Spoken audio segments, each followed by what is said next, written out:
Welcome to Airailimages video magazine. I'm Laura, and I'll be your host today.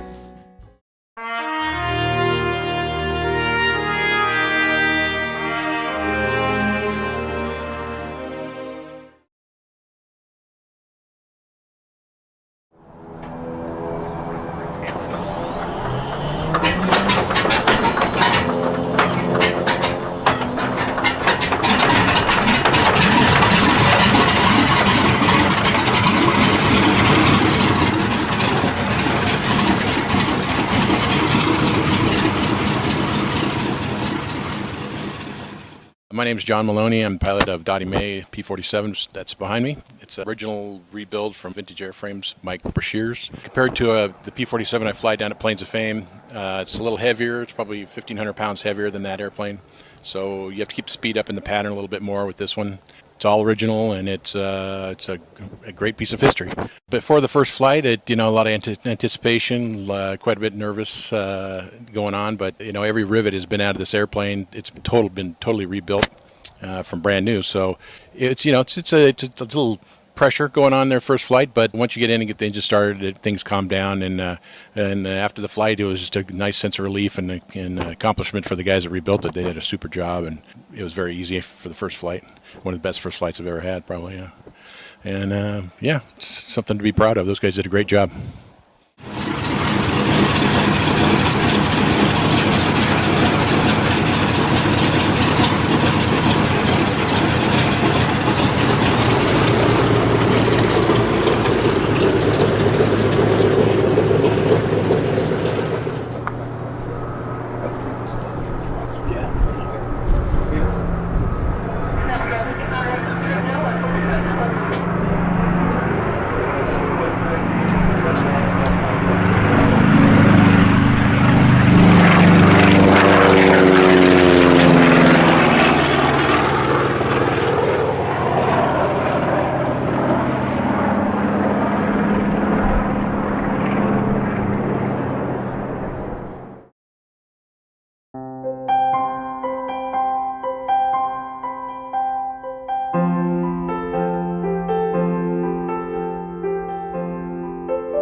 Fred researched some photos I think you'll appreciate. The B-17F Flying Fortress, registered as N17W, has gone through enough lives to make a cat jealous. Take a look. The fortunes of war and the availability of newer low-time B-17Gs as war surplus meant very few B-17F versions survived. One F model, serial 4229782, languished in the boneyard at Altus, Oklahoma into 1946. That's when veterans from Stuttgart, Arkansas obtained the bomber from the War Assets Administration for $350. The purpose was to create a war memorial in their small Arkansas town. The Fortress made the ferry flight from Oklahoma to Arkansas around September of 1946. Landing at the old Stuttgart Army Airfield on the edge of town, the B-17F had to be disassembled for the over-the-road delivery to Stuttgart. We're at the courthouse in Stuttgart, Arkansas. This is where the B-17 was parked for a while on display. Stuttgart mortuary owner Clay Turpin offered the use of a plot of ground between his facility and the county courthouse to display the B-17.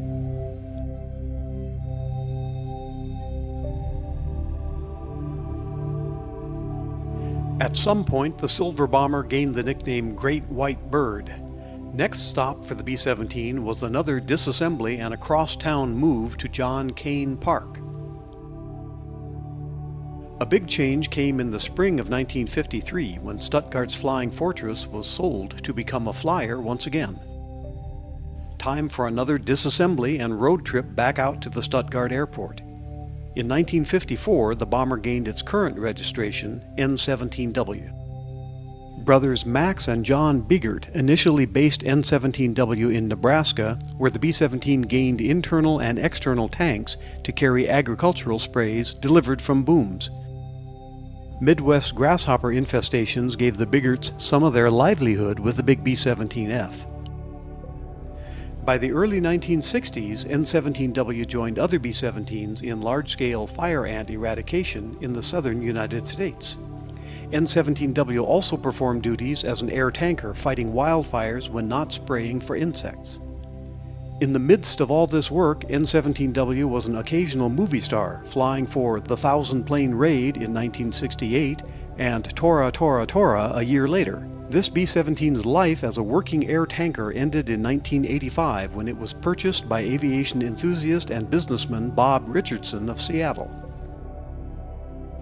N17W was one of 3 Fortresses flying over Boeing Field for celebrations honoring the 50th anniversary of the B-17 in 1985.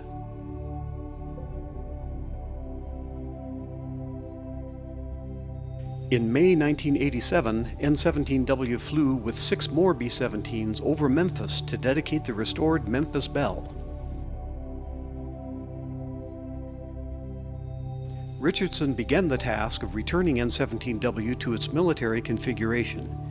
It operated for a while in its final silver air tanker color scheme, and then went to Tacoma, Washington, where it briefly wore a bright green primer coat and early 1943 style insignia. In July 1989, N17W was the only B-17F flown in the feature Memphis Belle movie filmed in England.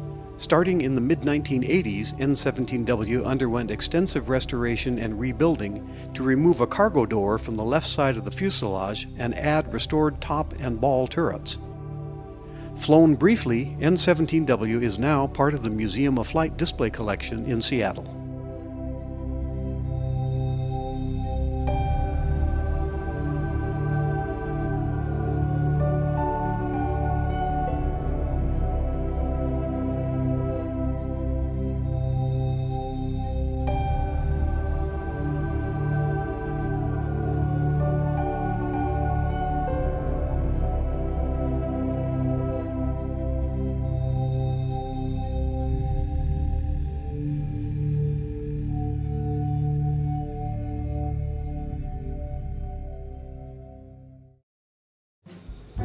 While you're here, have you subscribed to Airailimages channel?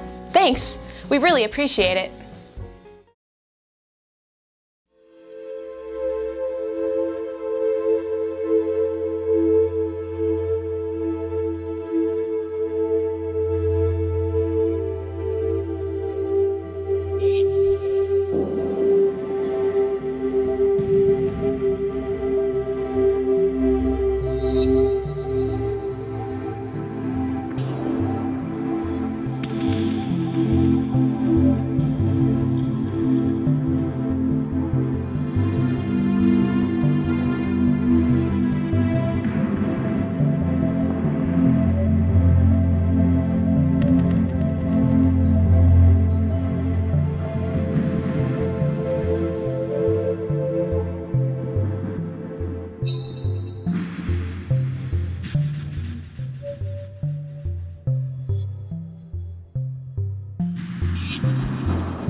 Streamlined Milwaukee Little Joe electric locomotives shared the tracks with older box cab electrics at Avery, Idaho in May 1973.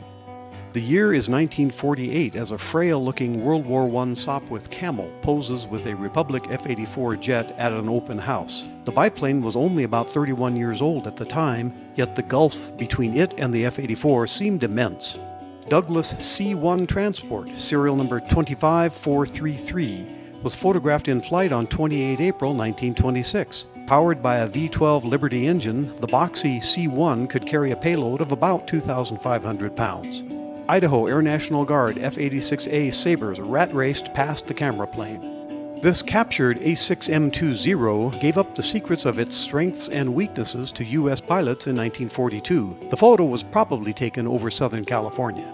In August 1977, Canadian 409 Squadron flew its specially painted commemorative Black Hawk CF-101B Voodoo over the Abbotsford International Air Show. The light blue and glossy black jet was a showstopper. Hawker XV-6A Kestrel, number 64-18264, perched on a thrust stand at Edwards Air Force Base. Later stored for preservation by the Army, this aircraft subsequently went to the Pima Air and Space Museum in Tucson. A gray and white SBD Dauntless departed Naval Air Station Miami, Florida on 18 October 1944 in advance of a hurricane. A triple-tone war surplus PB-4Y1 Liberator rested at Troutdale, Oregon around 1950 before being sold for use in Bolivia. Former Navy Crusader pilot and artist Tom Wynell created this color profile view of the Troutdale Liberator. And one more look at the fabulous P-47 Dottie Mae as John Maloney lands at Nampa, Idaho in August 2018.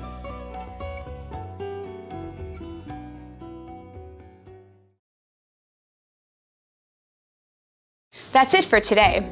You can find other Airailimages video magazines on the Airailimages channel.